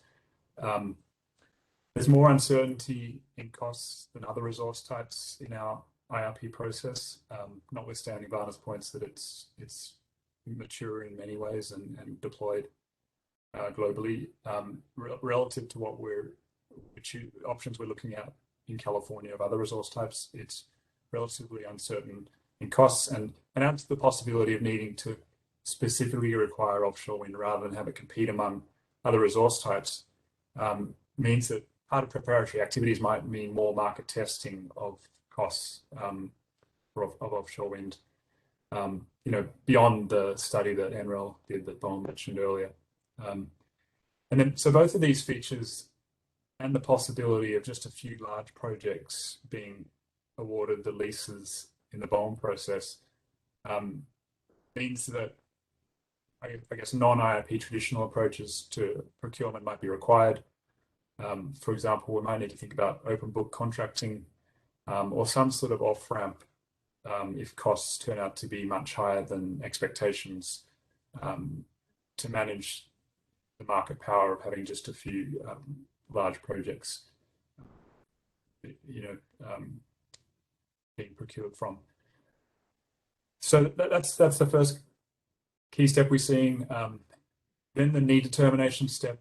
We've gone through this before for prior IRP procurement. Here for offshore wind, essentially the challenge would be to quantify the attributes needed for procurement. So not just what the model finds in planning, but what does that translate to for procurement? And you know, it would need to go to the question of do we specifically require offshore wind itself, or the attributes that it offers, and then have other resource types able to compete in the process? That's the need determination step. That's critical. And then the final step would be familiar to IRP stakeholders, because it basically involves working through the other procurement steps that we need to have, whether it's in a procurement order approach or perhaps a programmatic fashion, as is possible in future IRP procurement. So we would need to work through which load serving entities are responsible for the costs of the procurement, with regard to, you know, the size of their loads and other factors. We talked about which procurement entities actually do it, and then the cost allocation between those things, and then how would compliance, monitoring, and enforcement work. So those are the three key steps. On the next slide, we look at the indicative timing that those steps could take. But you know, basically, there's a fourth row here beyond the three I just mentioned, and that's the row of the actual solicitation or whatever appropriate strategy it is, and then the actual contracting and executing of offtake or, you know, PPAs. So under this indicative timing, those offtake contracts, PPAs, would be signed. It's, you know, we're orienting this to the rest of the timeline we'll be talking about. It would be in advance of the ITC safe harbor deadline, which is tagged as end of 2025, and 2 years in advance of the financing investment decision point that we spoke about earlier. And then on the next slide, we go back to the overview and just add in this procurement track step. or those 3 key steps, and then the contracting itself to have that full context. So with this in mind, we're turning back to the panel for the second and final panel portion of today's workshop. And then there'll be a chance for questions. So my first question is to Varna, and I mentioned ITC a couple of times.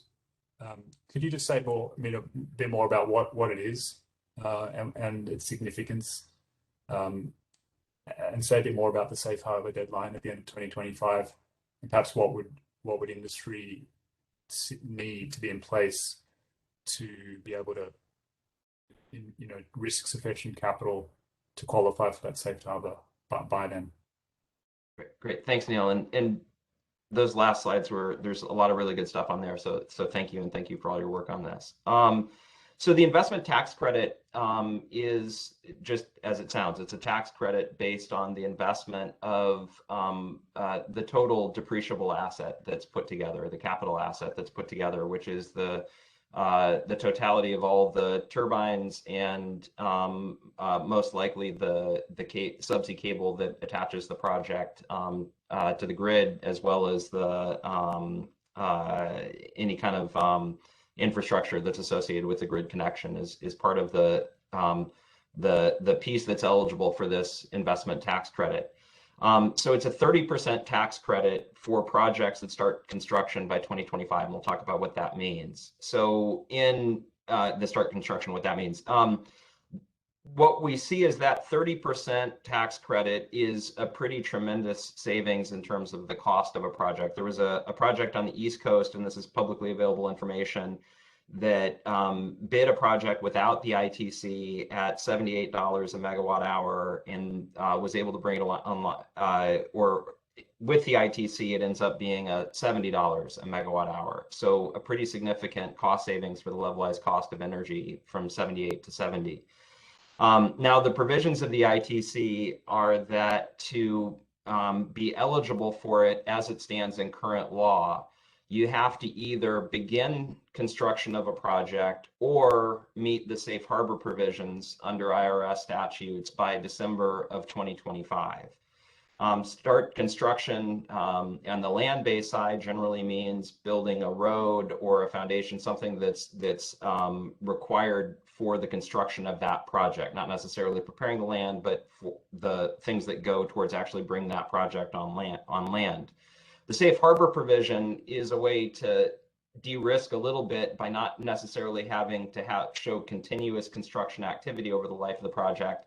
To meet the safe harbor protection, you basically have to do 2 things. The first is you have to spend 5% of the total cost of the completed project in year 1, which would be 2025. And then you have to bring the completed project online within 10 years of that start construction of that safe harbor date. So for 2025 ITC deadlines, you'd have to spend 5% of the total spend for the contract, or for the totality of the project, and hit that 2035. And offshore wind has a longer time frame to come online, given the scale and the complexity and the lead times for it. Onshore projects are 4 to 5 year completion date. So what we see is that if folks are going to take that safe harbor route, they've got to get comfortable putting up a pretty significant amount of money in 2025. And 5% of a total offshore wind project is still a pretty large amount of money. So what the developer would need to see, and the financing folks would need to see, is that the risk of non-performance of that project is outweighed by the likelihood that it would perform. So I think, as we were talking before, just a moment ago, it's a similar kind of path and a totality of the project that folks are going to be looking at as they make their own individual calculations about what the acceptable risk is for meeting that safe harbor payment.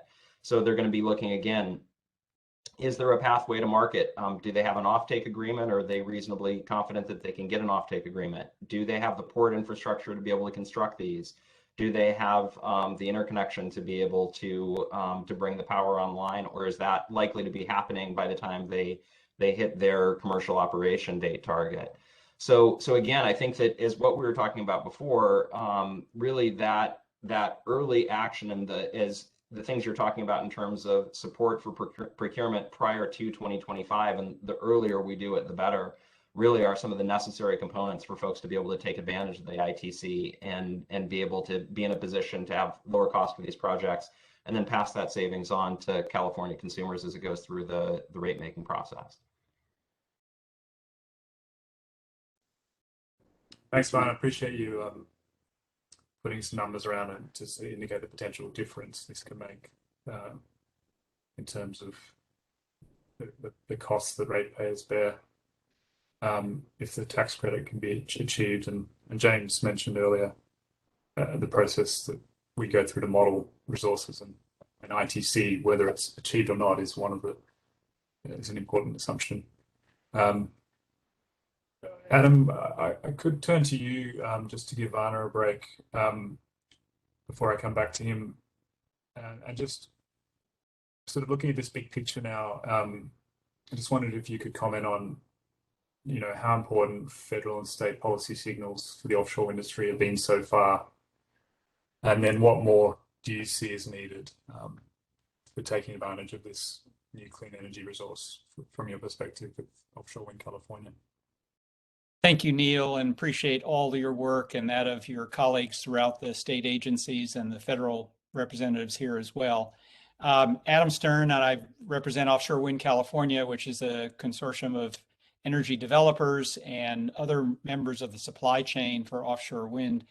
And to your question, the policy signals from the federal and state agencies are enormously influential in motivating and catalyzing industry to take interest in new markets. And just drawing briefly on the experience on the East Coast, we've seen in states like New York, in Massachusetts, in New Jersey, that when two things have happened, the BOEM issuing leases and the state energy authorities issuing procurement orders, it has driven very rapid development of all the things necessary to bring this resource online. We are already seeing on the East Coast upgrades to ports, assembly areas created for building the towers. We've seen blade factories announced in Virginia. We're seeing the entire supply chain and workforce development taking shape on the East Coast, and that's all because of these critical policy signals. In this last year, we've seen similar progress, albeit some years behind, in California. And it's really inspiring at this moment as we close out this year to know that there is a schedule for auctions in California in the fall, as Nessie described. We have the legislation that passed, AB 525, with plans to set planning goals for 2030 and 2045. And all of the people represented on this call are driving forward with pulling together the components necessary to make this resource accessible. I want to leave you with one last thought, which is the importance of scale. As Varner said, this is a global market. There are opportunities in 60% of the world's waters to use floating offshore wind here. And companies, including those that are part of our organization, are evaluating this market. They need to know that California isn't just interested in one or two projects, but it sees it as a broad opportunity that can feed into the energy portfolio of the state. Our organization has set out a goal of a floor of 10 gigawatts of offshore wind by 2040, and we still believe that that's critical because it drives the cost down and makes this an affordable and accessible resource. And so we support and encourage everything your agency is doing. I think this workshop is really a watershed moment because you're laying this out in a way that all the stakeholders can discuss and improve upon. California needs to quickly catch up, and this is and I think something you're doing very well right now to explain all the things that have to be in place. The signals from the federal and state agencies are driving policy and progress, and they will continue to do so. as we work through the outline that you've laid out today. So thank you, Neil. Thanks, Adam. There's a lot there. I think one takeaway I've got is that the procurement preparatory activities step that we were talking about earlier ought to involve learnings from the East Coast and what's worked there and what hasn't with regard to how to procure. Okay, Varna, and I think we just basically last question, and then we open up for questions from the audience. I mean, Varna, was there more you wanted to add, perhaps about just looking at this full picture of the overall timeline and development life cycle perspective of offshore wind? Yeah, and I think that, you know, largely what we've said kind of needs to be said. I guess I'm curious. I mean, I think that as we talk with Nessie and BOEM, not to put Nessie on the spot here, but I'd be curious if you know, kind of next steps and takeaways. I'd be kind of curious if she or Adam or Whitney has any, or Eli has any thoughts in terms of what a good next step would be in terms of life cycle perspectives.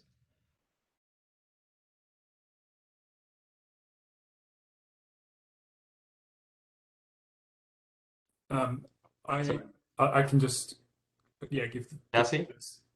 No, I mean, I think, you know, I think just echoing what Adam said, that I think it just seems like, you know, everyone's working together. I think this is a great gathering to highlight the issues that need addressed. And so I think from our part, you know, BOEM has put out what we want to, you know, what we plan to do for transparency. And, you know, we're marching with that schedule before us, and continue to collaborate with our state partners and others as we need to get this industry going.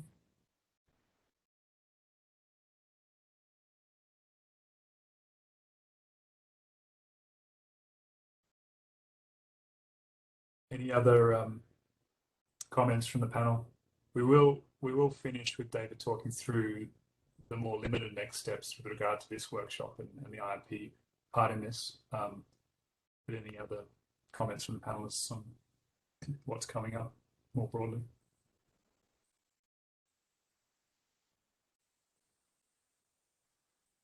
We've got a couple of minutes. We might start to look to any audience questions or comments.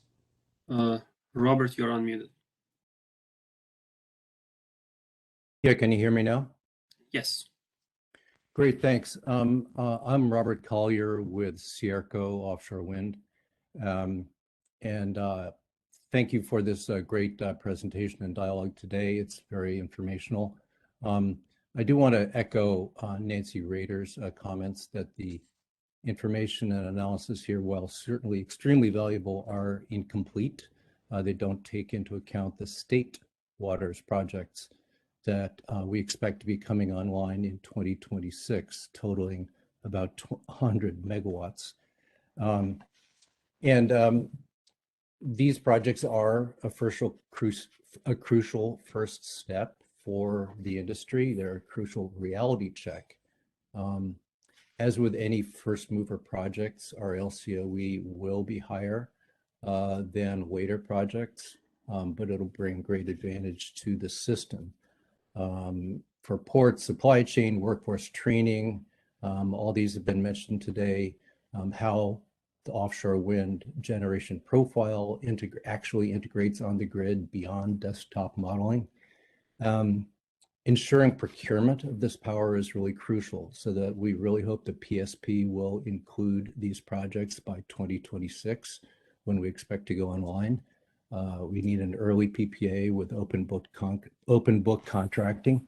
You know, it would be just put our cards on the table would be a bad signal to investors, policymakers, and the public if there weren't any offtake. So we strongly encourage you to include offshore wind by 2026 in the PSP and your other relevant planning. Thanks for that, Robert. We also have a couple questions from the chat that maybe we can get to now. So first is from Nathan LeBega. Could any of the panelists discuss permitting concerns as it relates to potential military operations off the coast, if any, and any discussions that have been had with DoD or military partners? I guess I'll start from the federal family. Since the beginning of the planning process, we have been working, not only with the state, but also with the Department of Defense. And so I think you'll see that we have coordination that's been happening and has happened to at least identify where the initial areas on the Central Coast are going to be off of Morro Bay. And so that announcement to identify the area that we would look for from which we developed the Morro Bay wind energy area was done and announced in coordination with the state, Department of Interior, as well as Department of Defense. So I think I would say that it reflects the current mission compatibility situation on the Central Coast with the current we have. Thanks for that, Nessie. Others don't have anything to add. Maybe I can jump to an interesting one here from Michael Colvin that may require some follow-up, but let's see if folks have this at their fingertips. If the State Coastal Commission or some other entity decides that the site should be further offshore to reduce visual impact, if there is an increase in cost associated with it, is there a cost allocation methodology that can be adjusted to recognize the public nature of the extension?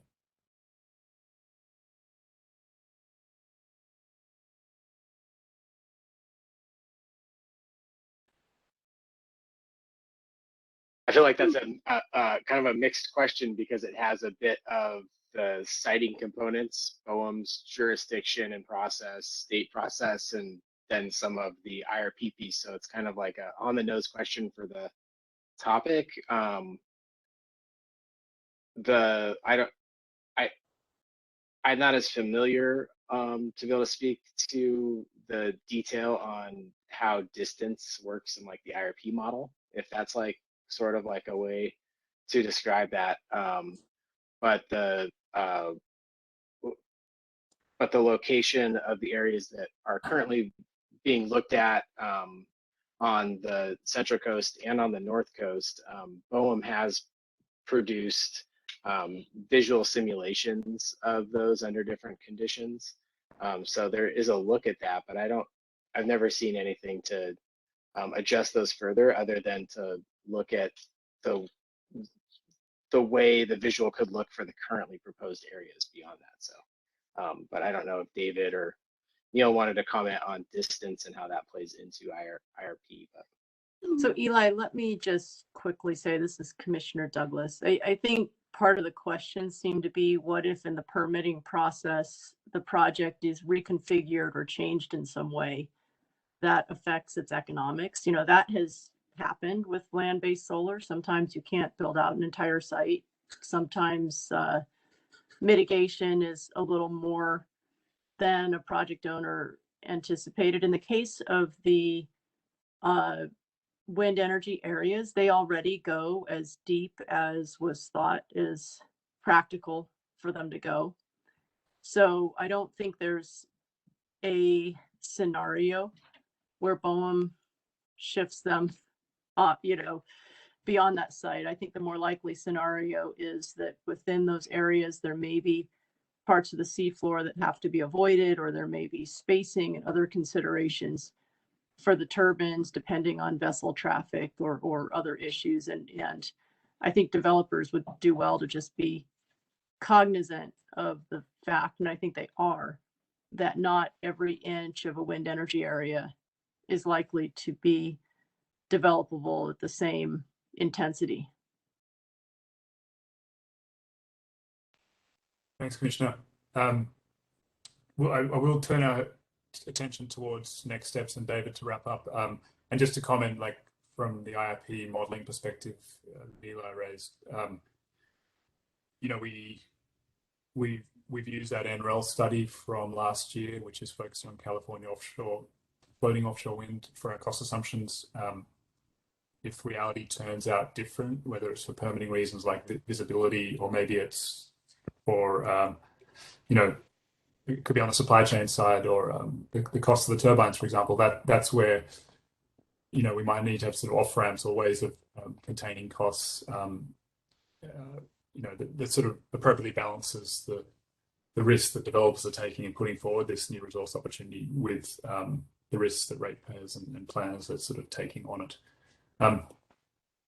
But yeah, great question, and appreciate the discussion there. And over to David to help close up. Thank you.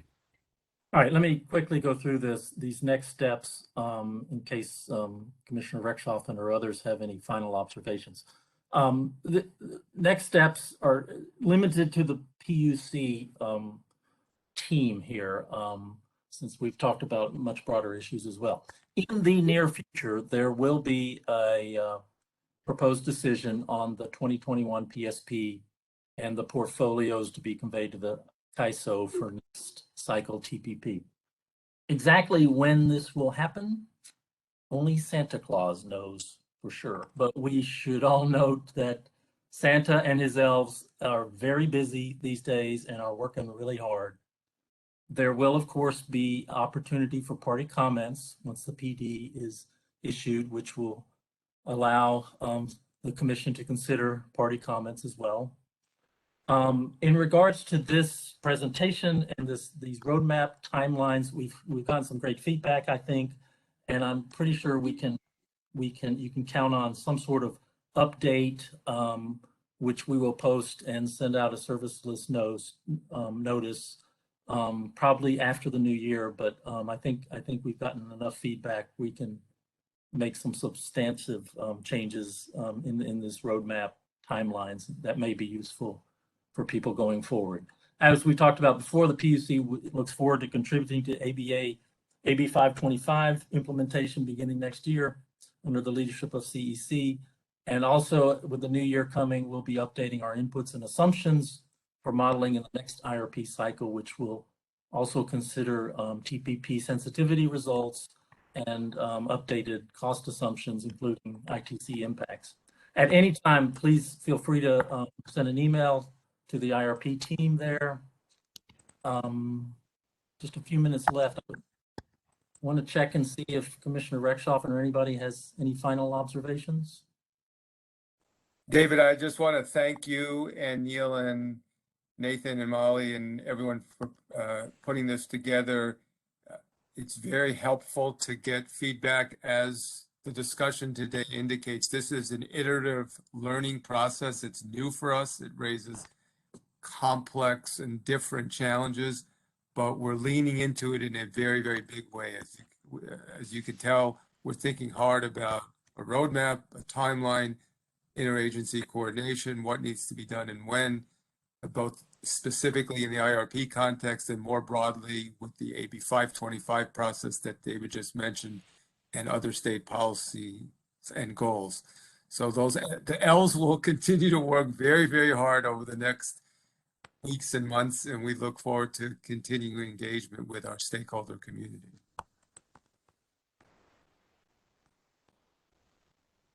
And if I could, I just wanted to say briefly, I appreciate the PUC holding this workshop and the opportunity to participate and look forward to joint collaborative work going forward. I'll just add my thanks. It's a tremendous effort. It's complicated, it's huge, and it's exciting. So we look forward to the progress ahead. Thank you, everyone. Yes, I just wanted to thank everyone for the great discussion today on such a very important topic, and I look forward to seeing what we do with the next steps.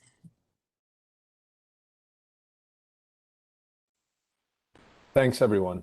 The L's have noticed a couple unanswered questions, and we're more than happy to hang around to try to deal with them to the extent that there might be one or two folks waiting for their question answered. Thanks, Nathan. Yeah, and we should certainly record the chat content. It's been helpful material there. And just reminding the recording of this workshop will be posted on our website soon.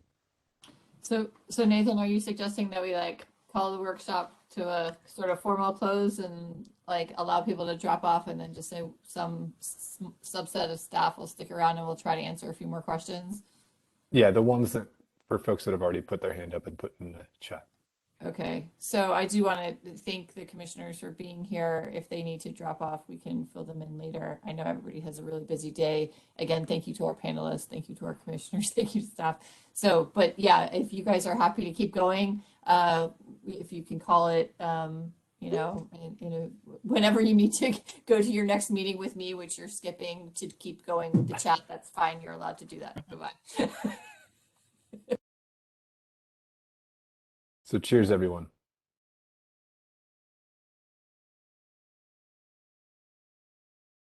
Ali, do we have any callers with their hands still up? Yes, I stop recording now. And Robert, you're unmuted. I don't know if it's from before or did you ask your question? I think he did.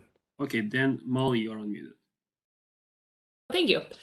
This is Molly Kroll with Avangrid Renewables, and I had a question on the need determination that Neil, you identified as important, and also reflecting on Commissioner Rechtschaffen's opening comments about the Commission learning more recently about the need to kind of put a bit of a